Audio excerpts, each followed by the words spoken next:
was shivering. He asked Khadija to cover him. He told her everything he had seen and heard. He told her he feared for his sanity or that he had become possessed. But Khadija assured him that God would not allow an evil spirit to overtake a man like him, who had always told the truth and cared for the poor and needy. Soon after, Khadija went to her cousin, a religious scholar, and told him what had happened. Your husband is a prophet of God. The people will accuse him of lying and many other evils. Oh, and he will be cast out. Despite her cousin's warning, Khadija believed all her husband had told her, and she never hesitated in becoming Islam's first believer. And soon, others followed. I keep hearing rumors about Muhammad's secret meetings. Please, Abu Jahl. But he's teaching something. I don't know what it is yet, but his adopted son Zayd has joined him, and so has his cousin Ali. So what? The rest are beggars and slaves. But he must be punished. For what? For teaching something different. Look, if his followers were men of power, if his teachings were dangerous, I'd fall on him like an ocean. But this is Muhammad, Abu Jahl. Al-Amin, the honest one. Bah! For 3 years, the Prophet, peace and blessing be upon him, preached in secret. It was during this time, Siham, that I first heard his teachings. I'm not sure we should be doing this. You have to hear him, Mother. We'll be all right, Jalila. Inside, quickly. There's more tonight than ever before. Thank you, Jafar.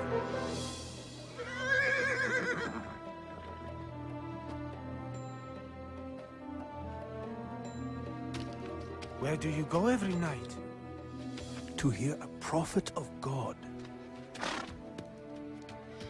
What a feeling to learn the way of Islam from God's messenger.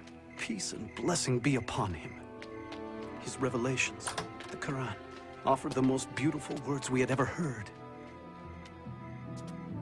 He taught us, all the gods of Mecca are powerless.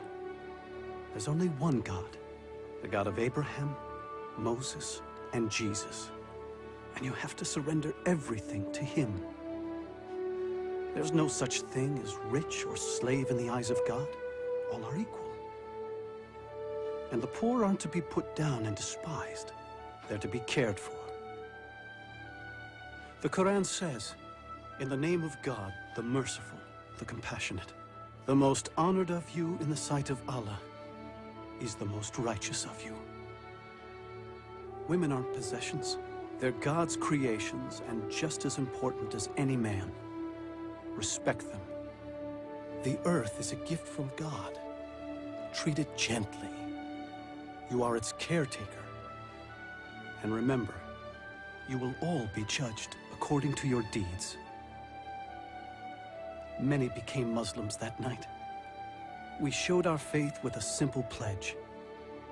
There is no God but God, and Muhammad is his prophet. There is no God but God. And Muhammad is his prophet. No God but Allah. And Muhammad is his prophet.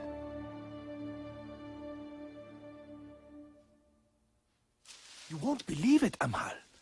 He says all men are created equal in the sight of God. You have to take me to him. I knew you would see the danger of Muhammad's preaching. Of course I see it. He must be stopped.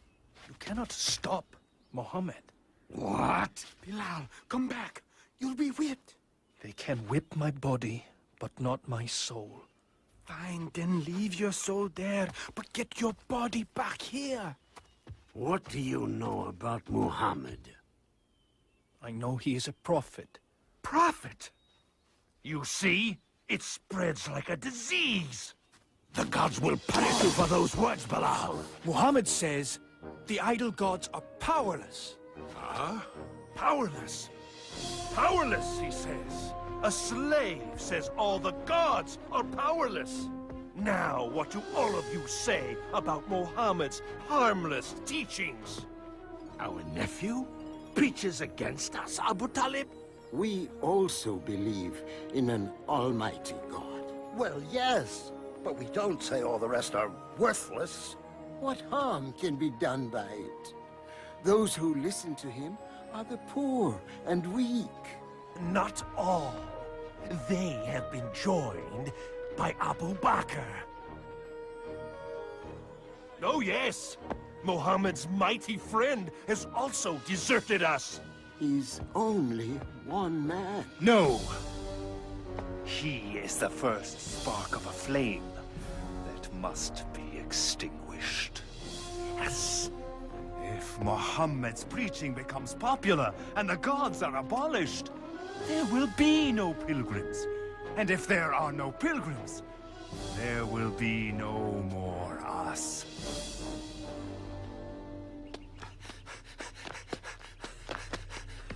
The messenger of God has sounded the warning call. What? Is Mecca under attack? I don't know. Come on. Sumaya, come to the Kaaba.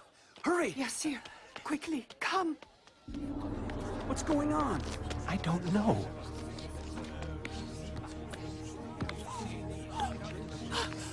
There he is. Up you go. See the messenger of God, Huda? There! He's about to speak. And then the prophet, peace and blessing be upon him, said, "O people of Mecca, if I told you there is an army behind the hill coming to invade us, would you believe me?" We would believe anything from you, Muhammad. You've always spoken the truth. And so he continued, "O people of Mecca, I beg you, abandon your gods and worship the one and only God.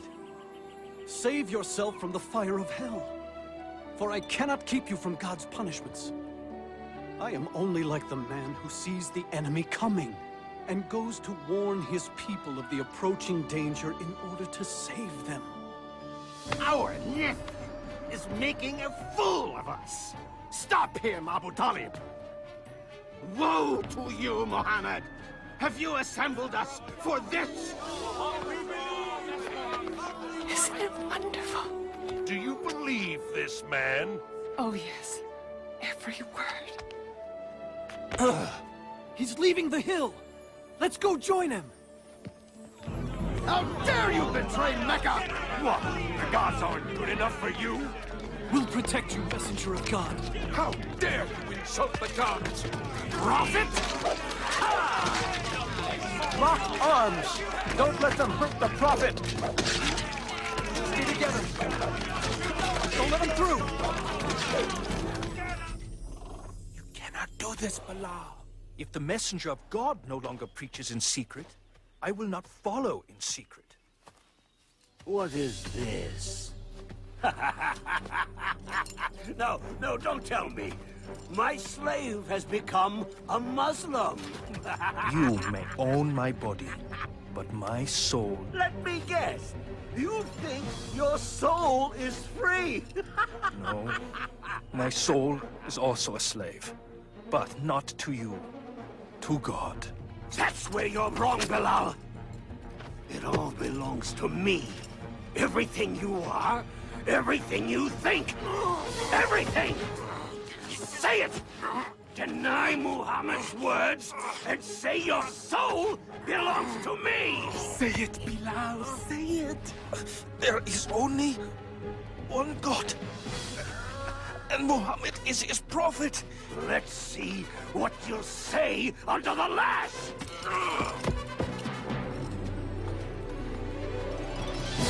Perfect. Yes, he does. Deny Muhammad's words. Yes.